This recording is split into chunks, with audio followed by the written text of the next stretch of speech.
for nothing, you know what I say? Cheer up, you old bugger. Come on, give us a grin. There you are. See? The end of the film. Incidentally, this record's available in the foyer. Some of us got to live as well, you know. Who do you think pays for all this rubbish? Always look make the money back, you know. I told him. I said to him, Bernie, I said, they'll never make that money back.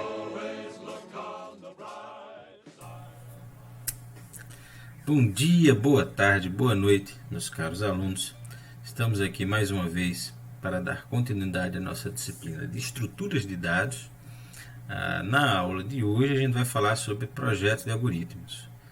A gente vai ver algumas ideias gerais de como projetar soluções algorítmicas para problemas computacionais. E essa aula vai servir, a gente vai apresentar alguns algoritmos, mas não se preocupem ainda em entendê-los de forma completa. A gente vai ter uma aula para cada um, por exemplo, dos algoritmos de ordenação, que a gente vai ver aqui ainda. Então, se preparem para ver um conjunto rápido de ideias gerais sobre o projeto de algoritmos. Para isso, eu peço licença a vocês para me ausentar em vídeo e continuo com vocês em áudio. Vamos falar sobre projetos ou projeto de algoritmos. Então, como a gente viu na literatura que eu passei para vocês em relação aos primeiros capítulos, né, do livro do Cormen e do livro do Levitin, basicamente a gente tem aí sete grandes ideias que permeiam os algoritmos que foram desenvolvidos ao longo do tempo para a solução de problemas computacionais. A gente tem primeiro aí o que seria uma ideia de transformar e conquistar, né? Então a gente de alguma forma manipula a entrada do nosso algoritmo para que isso torne mais fácil resolver o problema, e às vezes eu posso ter que transformar de novo a saída, depende de cada caso. Temos também o mais clássico, né, que é o de força bruta. Então, por exemplo, se a gente tem um algoritmo tem um vetor e quer saber se o elemento está nesse vetor, e aí a gente busca cada uma das posições, não tem nenhuma estratégia de otimizar, né? Por exemplo, se o vetor já estiver ordenado, será que tem como eu melhorar a busca? Não, por força bruta eu olho todas as posições. Se eu tiver um problema de ordenação, eu faço um método também que não tente explorar nenhuma possível facilidade da entrada, e aí pegue o maior número, coloque no final e assim por diante.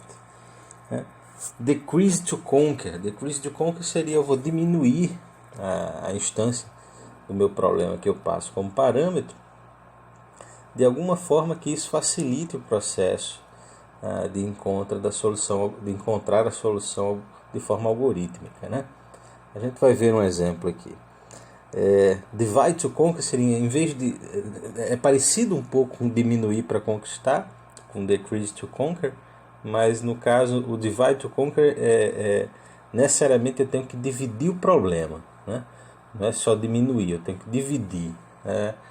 Por exemplo, vamos pensar em ordenação.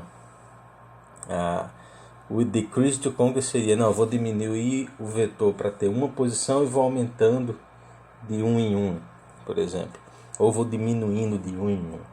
E o divide to conquer, eu vou dividir o vetor em dois vetores. Se ele tem tamanho 8, vão ser dois vetores de 4, por exemplo, né? E aí esses dois vetores de 4 eu posso depois dividir em outros 4 vetores de 2 e assim por diante. Tá certo? Então é sutil a diferença, mas ela existe. A gente tem também aqui mais 3, que seria o input erasement, que aí a gente vai ver como é que a gente faz assim. É um pouco parecido com transform to conquer, né? Só que ele seria, de alguma forma eu vou melhorar a minha entrada, vou colocar mais informação nela, de forma que isso facilita a solução algorítmica. Programação dinâmica. Programação dinâmica seria uma forma de solução algorítmica que a gente pode utilizar um conhecimento prévio em relação a uma solução que fosse, por exemplo, imediatamente anterior. Por exemplo, para eu calcular o fatorial de um número x, se eu conhecer já o fatorial de x menos 1, por exemplo, será que isso facilita de alguma forma? E aí eu posso construir essa solução mais fácil do que ter que calcular o fatorial de x por completo. Então ele explora esse tipo de ordenação de soluções, né? Em que para você conhecer o próximo valor, basta você conhecer o valor anterior, né? A gente vai ver um exemplo. E aí a gente tem também o que seria as técnicas gulosas, né? Ele chama aqui de grid technique. Essa nomenclatura aqui, né, basicamente é do livro do Levitin.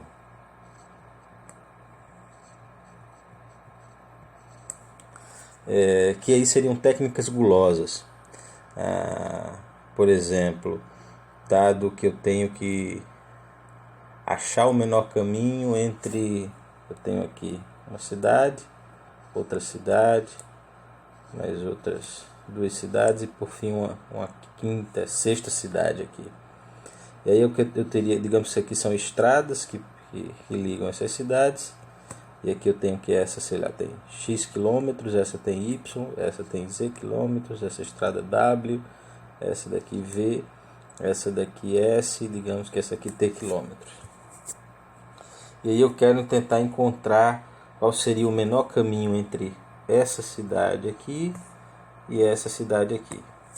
Obviamente, para a gente achar o menor caminho, a gente teria que saber esses valores, né, de x, y, z, v, w, s, t, e aí ver todos os possíveis caminhos, a soma, né, desses valores dessas variáveis s, t, w, v, x, y e z seria o menor.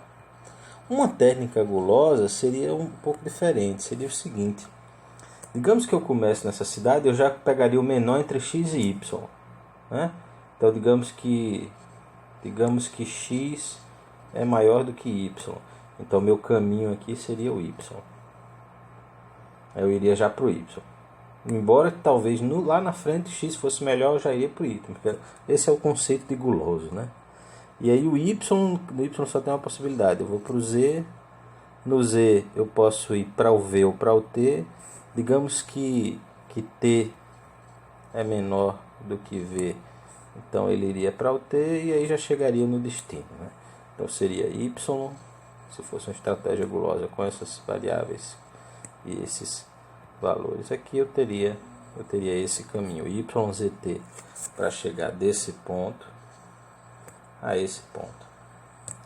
Obviamente, nesse exemplo, a estratégia gulosa não vai me levar à melhor solução necessariamente, né?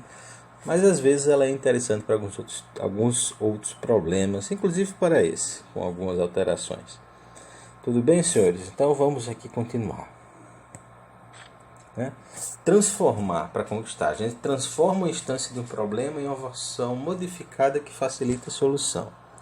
E aí a gente tem 3 possíveis passos aqui. Seria a simplificação da instância, uma possível mudança de representação, e aí com essas duas a gente espera ter uma redução do problema.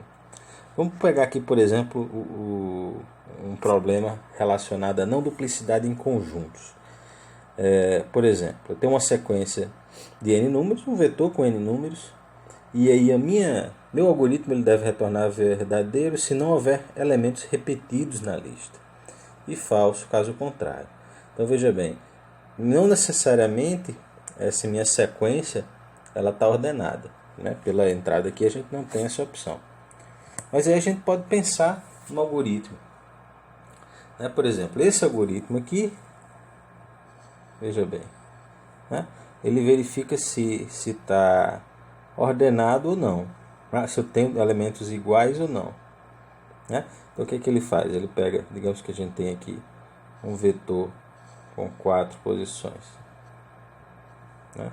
Se tiver elementos iguais, o que ele vai fazer aqui? Veja bem que meu i está começando aqui em 1 e meu j começaria, portanto, em 2. Então ele compara esse com esse. E aí depois ele vai aumentando o j. Compara esse com esse. Esse aqui agora com esse aqui. Depois ele aumenta i, né? E vem para cá. E aí j começa aqui. não é isso? E aí ele compara esses dois, depois compara esse daqui com esse daqui. E por fim ele compara esses dois últimos. Então ele faz todas as possíveis, né? Esse algoritmo inicial aqui, ele faz todas as possíveis comparações, né? Então aqui para um vetor de 4 posições ele fez uma, 2, 3, 4, 5, 6 comparações, certo? Usando a estratégia aqui de transformação, o que eu faço? Eu vou, com essa diretiva aqui na linha 1, ordenar o meu vetor. E eu espero que de alguma forma isso facilite o problema. Então veja bem, se o meu vetor de 4 posições estiver ordenado, o que acontece? Se existir elementos iguais na minha lista, eles vão estar um ao lado do outro. Essa é a sacada. Esse algoritmo vai ser melhor. Com isso, o que acontece? Eu só preciso comparar o primeiro com o segundo com o terceiro e o segundo com o quarto. 3 comparações, né? Diminuir aqui, nesse caso, né, para essa instância pela metade, mas na verdade a melhoria em relação aos algoritmos de busca por elementos iguais é bem maior do que isso. Quanto maior for o valor de n, melhor vai ser essa diminuição ou essa redução na quantidade de verificações. Ok? O que a gente tem que ter cuidado? A gente está ordenando aqui antes. Será que ordenar vale a pena? Será que o custo da ordenação em si faz esse algoritmo ainda ser melhor do que esse, se eu considerar o custo da ordenação, né? Vocês vão me dizer isso com o tempo, vocês vão saber me dizer. Depende de quão bom for o algoritmo de ordenação, né? Essa seria a resposta mais fail-safe, a resposta mais tranquila. Tudo bem? E a gente tem, por exemplo, agora ordenação por força bruta como exemplo. Brute force é uma abordagem simples. Geralmente ela se baseia, né, na própria definição do problema.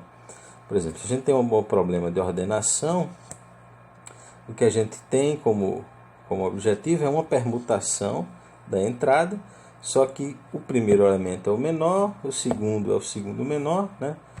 Todos os elementos que estão à direita de um número, de forma geral, são maiores ou iguais a ele. Então, a gente tem aqui um exemplo do algoritmo de ordenação por seleção, que o que ele faz é o seguinte, veja bem, dado um vetor,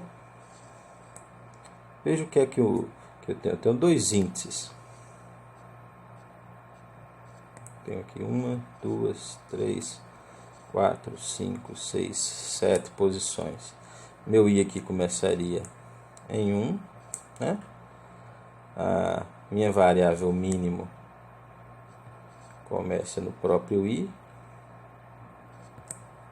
E aí j começa no próximo número a partir de i. Então j começa em 2. Então veja bem que nesse laço aqui da linha 3, 4 e 5, né? O laço da linha 3, 4 e 5, o que eu faço é, eu itero j até o final do vetor e verifico se o elemento nessa posição é o menor do elemento que está em min. No caso, como min começa em n, é menor do que o elemento que está na posição i. No caso, se ele achar um elemento menor, aí min muda para a posição j onde ele achou o menor. Então, no final da execução desse laço de repetição da linha 3 a 5, eu vou ter na variável min o índice do menor elemento no vetor. Concordam? E aí o que eu faço? Eu troco esse elemento com a primeira posição. Aqui eu vou ter o que seria o A1, o menor elemento do vetor, né? Note que isso é a primeira iteração do laço de repetição mais externo. Depois o que acontece? O meu i, né? Meu i agora, a primeira posição está ordenada. Meu i vai começar aqui, meu j vai começar aqui, meu in começa em 2, né? que é o i. E ele faz tudo de novo, ele compara e vê nesse restante do vetor aqui quem é o menor. E ele vai colocar o menor nessa posição e assim por diante. Tá certo? Então esse algoritmo de ordenação por seleção, ele encontra o menor elemento do vetor e coloca na posição mais à esquerda que está livre, né? Tudo bem, senhores? Esse é um exemplo, tá? Esse é o exemplo de força bruta, né? Provavelmente esse não é o melhor algoritmo de ordenação. A gente vai ver outros. É nessa aula ainda. Ok? Depois a gente tem a estratégia de diminuir para conquistar. Olha que interessante. O que eu quero fazer é explorar alguma relação entre a instância do problema e uma possível solução associada a uma instância reduzida desse problema. Para a gente continuar aqui no mesmo contexto, vamos pegar a ordenação de novo. Novamente a gente tem uma sequência não ordenada de números e a gente quer ordená-los, né? Que é uma permutação dessa entrada em que ela esteja ordenada. E aí um exemplo de algoritmo que tem essa estratégia de diminuir para constar é a ordenação por inserção. E o que é que ela vai fazer? Digamos que eu tenho aqui um vetor de 7 posições novamente.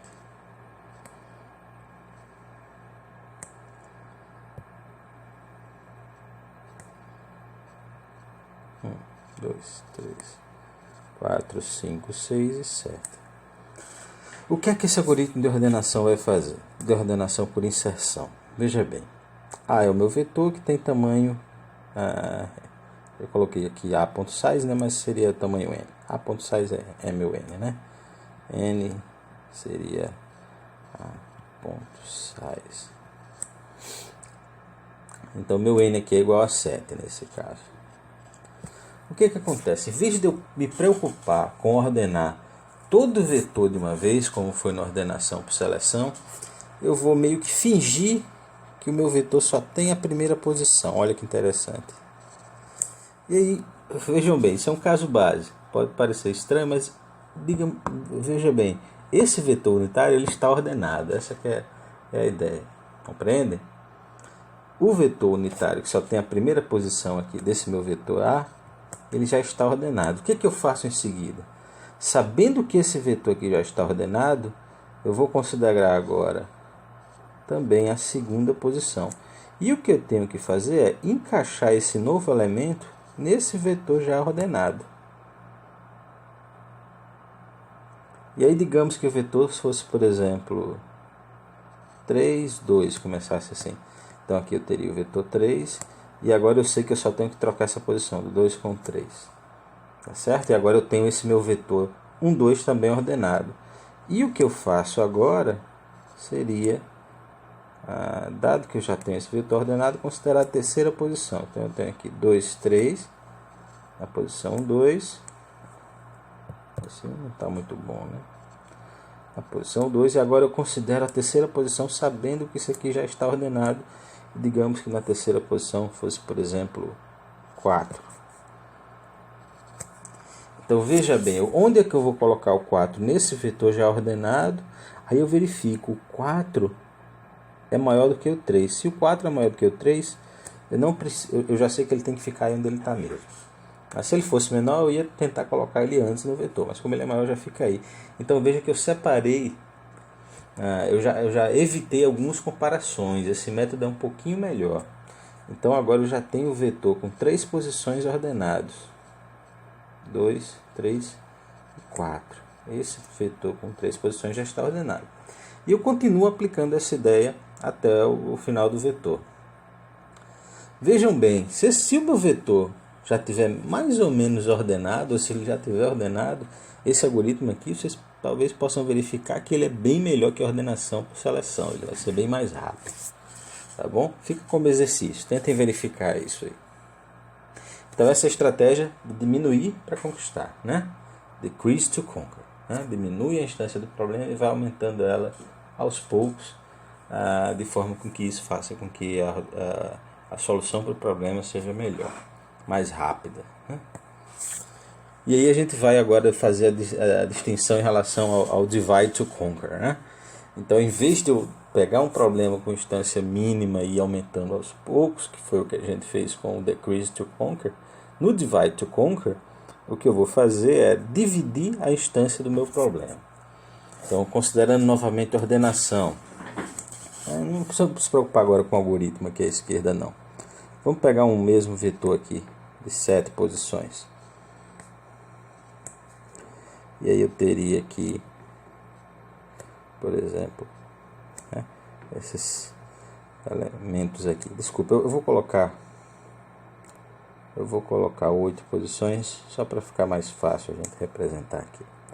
Tudo bem? Então tenho aqui essas 8 posições: 1, 2, 3, 4, 5, 6, 7 e 8.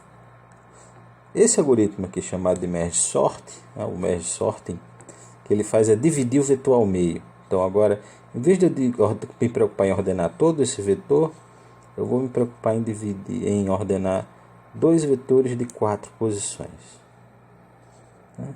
Um para um lado, outro para o outro.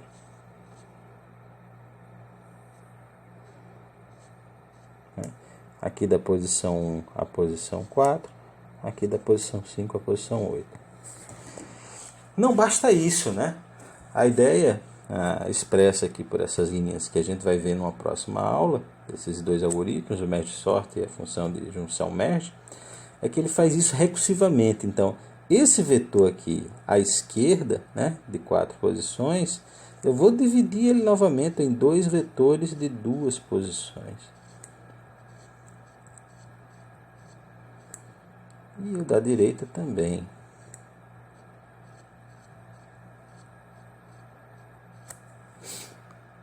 Ok? Então aqui eu teria a posição 1, 2, aqui a posição 3, 4, a posição 5, 6, a posição 7 e 8. E por fim, senhores, ele nesses vetores aqui, nesse nível, ele aplicaria mais uma vez a recursividade, e aí eu teria aqui no final 8 vetores unitários. E olha só que sacada. E como eles são unitários, por definição eles já estão o quê? Ordenados. É meio que uma ideia parecida com a do algoritmo anterior. Como esses vetores todos unitários aqui estão ordenados, eu posso juntá-los com mais facilidade, porque se eu tiver um vetor de 8 posições, digamos, e eu tiver que ordenar ele todo, será que não é mais fácil, por exemplo, eu pegar 2 vetores de 4 posições que já estão ordenados e de alguma forma organizá-los? Provavelmente sim, né? Eu acredito que vocês talvez intuitivamente tenham esse sentimento também. Então, por exemplo, a gente já tem esses 2 vetores aqui ordenados e a gente vai juntar eles. A gente juntaria eles, né? Essa função merge é que faria isso. E agora esse cara aqui está ordenado, né? Vou colocar assim um asterisco. Está ordenado, está ordenado, está ordenado, está ordenado, está ordenado, está ordenado, está ordenado, está ordenado. Esse aqui também está ordenado. Quando eu juntar esses dois aqui, ele também vai estar, esse aqui também vai estar ordenado. Esse vai estar ordenado também. E esse aqui também vai estar ordenado. E aí, para eu juntar agora esses 2 vetores aqui, eles já estão ordenados em um vetor de 4 posições. Eles também já estão desordenados. Esse aqui eu já junto já de uma forma que fica ordenado também. Esse daqui também. Esse aqui vai ficar ordenado. E a ideia é que no fim isso faça com que eu tenha o vetor original de 8 posições também já ordenado. E a ideia é que isso seja melhor do que a ordenação por força bruta e talvez da ordenação por inserção também. Tá certo? Então, esse algoritmo aqui tem essa ideia. Note, fui dividindo o vetor em posições iguais, em tamanhos iguais, até que eles ficassem no tamanho que chegassem em algo que a gente pode chamar num caso base, num caso canônico. No caso, como a gente está no problema de ordenação, o caso canônico são vetores unitários que por definição estão ordenados, e depois eu uso essa propriedade a meu favor, sabendo que vai ser provavelmente mais fácil juntar esses vetores menores que já estão ordenados. Ok? Input Enhancement. Olha como essa... Eu disse para vocês nos primeiros slides que ela seria parecida com o melhoramento, essa do melhoramento da entrada, né, com a transformação. Transformar para conquistar, transform to conquer. Né, no caso que foi com teste de não duplicidade. Aqui a gente vai... A ideia é um pouco diferente, né? Eu vou processar a minha entrada mas eu vou criar informação adicional. Eu não vou só ordenar, por exemplo, como eu fiz no Transform to Conquer. Vamos usar de novo o problema da ordenação. A ideia aqui seria, eu vou criar um vetor, eu tenho meu vetor A que eu quero ordenar. Digamos que ele tem 4 posições. E aí eu vou criar um vetor C aqui, esse algoritmo é chamado de Counting Sort, que tem o mesmo tamanho de A. E veja, nesse meu algoritmo C, o que eu vou fazer é, vamos pegar um vetor aqui como exemplo, 3, 2, 1, 6. E aí eu vou guardar nesse meu vetor C quantos números menores do que 3 eu tenho. Eu tenho nesse meu vetor, é isso que esse laço aqui vai fazer, né? Da linha 3 à linha 8 aqui. Eu tenho 2 números menores do que 3. Né? Quantos números menores do que 2 eu tenho? Eu tenho 1. Quantos números menores do que 1 eu tenho? 0. Quantos números menores do que 6? Tenho 3. Então veja bem que essa contagem de quantos números menores eu tenho, embora não esteja de fato ordenando, vai me fazer conseguir ordenar o meu vetor. Porque veja bem, eu vou criar um vetor S agora aqui e vou usar essa informação da seguinte forma. O meu 3 eu coloco em qual posição? Eu vou indexar ele aqui em 0, tá bom? Meu vetor S. Onde é que eu vou colocar o 3? Eu vou colocar o 3 na posição 2. Onde é que eu vou colocar 1? Eu vou colocar 1, desculpa, onde é que eu vou colocar o 2, né? Eu vou colocar o 2 na posição 1. Onde é que eu vou colocar o 1? Vou colocar 1 na posição 0. E onde é que eu vou colocar o 6? Na posição 3. Então veja bem que eu consegui ordenar o meu vetor sem fazer comparação elemento a elemento de forma direta, né? Usei um vetor auxiliar.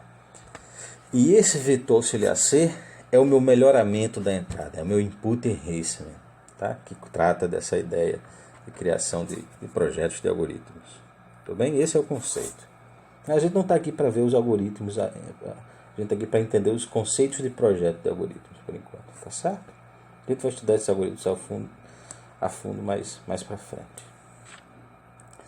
E aí a programação dinâmica, senhores, que a gente falou também, né? A ideia de usar subproblemas.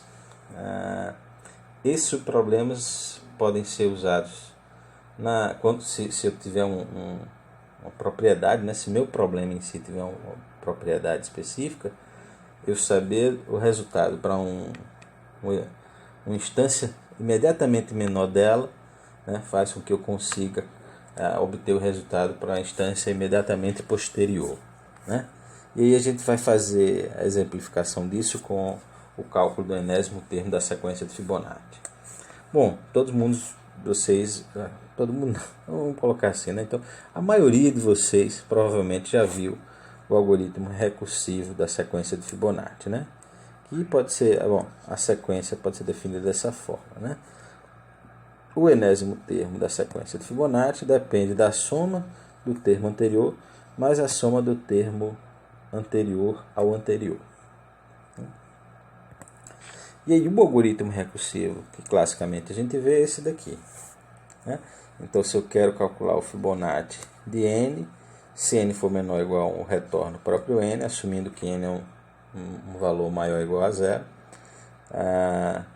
Caso contrário, eu vou calcular recursivamente Fibonacci de n-1 e somar com o Fibonacci de n-2. O que vocês devem possivelmente já ter visto é que esse algoritmo aqui ele é ineficiente.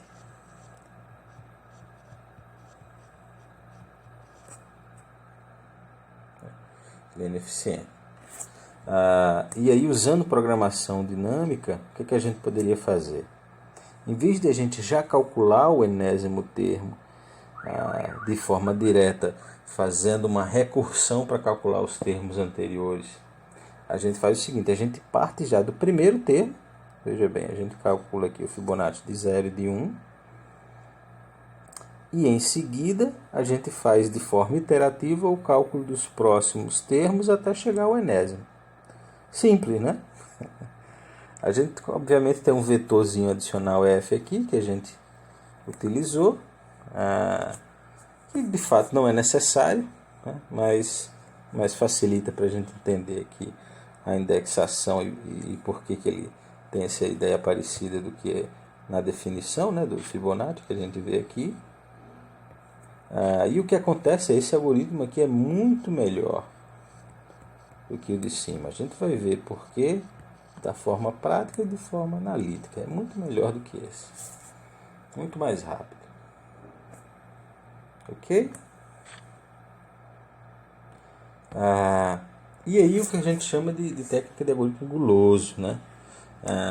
Isso aqui eu vou colocar agora como um desafio para vocês, tá certo? Eu não vou apresentar um algoritmo em si, mas aí o que eu peço para vocês é pense no problema de compressão de texto e que tem um texto T, né, de tamanho N, com um alfabeto sigma aqui, né? O que acontece, senhores, eu quero agora um texto equivalente T' de tamanho N', e eu quero que N' seja menor do que N, e o alfabeto ele pode ser ligeiramente diferente também. Eu vou dar uma dica para vocês. Imagine assim, no arquivo TXT que a gente tem no computador, se a gente usar a tabela ASCII, eu uso 8 bits para representar cada caractere, né? Imagine que eu fizesse o seguinte, em vez de eu usar os 8 bits para representar cada caractere, digamos que eu não usasse exatamente 8 bits para todos. Eu posso fazer o seguinte, se no meu texto eu tenho mais, por exemplo, letras A, eu posso usar menos bits para representar a letra A, e aí digamos que eu só tenho uma ocorrência da letra Z, e aí eu posso usar uma quantidade maior de bits para representar a letra B. Vocês concordam comigo que o tamanho do texto vai ficar menor? Intuitivamente sim, não é? Então tente pensar no algoritmo que resolva isso. Isso é uma técnica gulosa por quê? Porque eu peguei a quantidade maior de caracteres e usei uma representação menor para ele, né? E aí espero que isso faça com que eu possa comprimir o texto. Eu vou ter uma solução melhor para o problema de compressão. Tá certo? Tentem fazer isso, tentem pensar nisso daí. Tudo bem, senhores? Então, a gente estamos apresentados agora, né, aos principais conceitos associados a projeto de algoritmos. O que eu quero que vocês façam em seguida eu quero que vocês implementem o Bubble Sort, aquele algoritmo de ordenação que vocês devem ter visto na disciplina de algoritmos e talvez, provavelmente de programação e talvez na disciplina de algoritmos. E eu quero que vocês comparem com algum desses outros 4. Se puder comparar com os 4, melhor. Mas peguem um desses outros 4 e vejam se ele se o desempenho é o mesmo, se ele é um pouco pior, menor. Vocês podem fazer isso de várias formas diferentes, né? Uma delas pode ser usando algum programa que calcule o tempo de execução do programa de vocês, né? Faz para o mesmo vetor, do mesmo tamanho. E aí o outro pode ser também usar uma variável dentro do laço de repetição mais interno para contar quantas vezes seu algoritmo passou, seu programa passou por ali, né? E aí você tem uma ideia de quantas iterações a mais fez também aquele algoritmo, tá certo? Façam essa verificação, esse exercício. E outro seria, vamos pegar a função de cálculo de coeficiente binomial, né? Seria essa daqui. Então, se eu quero calcular o coeficiente binomial de n dado k, aí a gente tem essa fórmula aqui que seria n fatorial sobre k fatorial vezes n menos k fatorial, tá certo? Essa seria digamos, por definição, ou a estratégia brute force, ou por força bruta. Aqui eu talvez tenha feito uma melhoria, porque, veja bem, eu peguei aqui o n menos k fatorial e o n fatorial. N menos k fatorial, veja bem, ele possui alguns termos em comum com o n fatorial. E aí eu cancelei os de cima com o de baixo, e aí em cima eu vou ter agora a multiplicação de n vezes n menos 1 até n menos k mais 1, e embaixo eu continuo com k fatorial, né? Isso aqui foi o que eu fiz. Perguntem a si mesmos aí, eu fiz o que? Eu fiz um input enhancement, um transform to conquer. O que é que vocês acham? um Decrease to Conquer. Pensei um pouco, tá certo? O que eu utilizei aqui? E por fim, senhores, vejam bem, olha que interessante. Eu tenho aqui uma estratégia recursiva que eu estou desenhando para vocês aqui. Eu tenho aqui que eu posso calcular o coeficiente binomial de nk como sendo o coeficiente binomial de n-1, k-1, mais o coeficiente binomial de n-1, k. Isso para n maior do que k, maior do que 0. E como caso base, c de n0 e c de nn igual a 1. Né? Então vocês podem... Isso aqui seria algo parecido com a estratégia utilizada no fatorial recursivo, né? Desculpe, no Fibonacci recursivo, que é o que a gente viu. Né? Então a gente pode fazer algo parecido aqui. E aí depois vejam uma técnica lá de programação dinâmica. Como é que a gente fez para converter o fatorial recursivo, o Fibonacci recursivo no Fibonacci iterativo? Será que se eu usar isso aqui também, né? Se eu utilizar esse formato aqui de recursão, eu posso fazer um algoritmo melhor utilizando programação dinâmica? Tentem verificar isso, por favor. E por fim, senhores, só uma descrição aqui de tentar achar um algoritmo para aquela estratégia de busca gulosa, de compressão de texto utilizando a estratégia gulosa, né? Tudo bem, senhores? Então essa aula é só um apanhado geral de quais seriam as técnicas mais conceituadas para projeto de algoritmos, né? Mais clássicas para projeto de algoritmos, tá certo? Você tem geralmente esses 7 grandes grupos. Claro que aí a gente pode ter alguns algoritmos que usem uma ou mais delas, ou alguma variação delas. Na próxima aula a gente começa de fato fazendo análise de algoritmos, mas essa aula de hoje serve bem para dar uma nomenclatura para vocês dessas técnicas e como de forma empírica a gente pode utilizá-las para resolver alguns tipos de problemas. Tentem fazer esses exercícios. Se tiverem dúvidas, ou mesmo que não tiverem dúvidas, mas tiverem resultados interessantes para compartilhar comigo e com seus colegas, o façam, por favor. Mas é isso. Espero que todos vocês estejam bem. Obrigado pela atenção e até mais.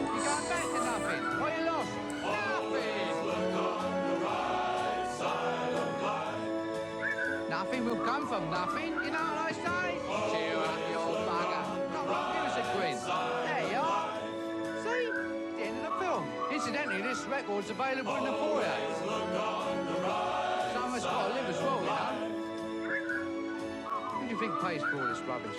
Never make the money back, you know. I told him.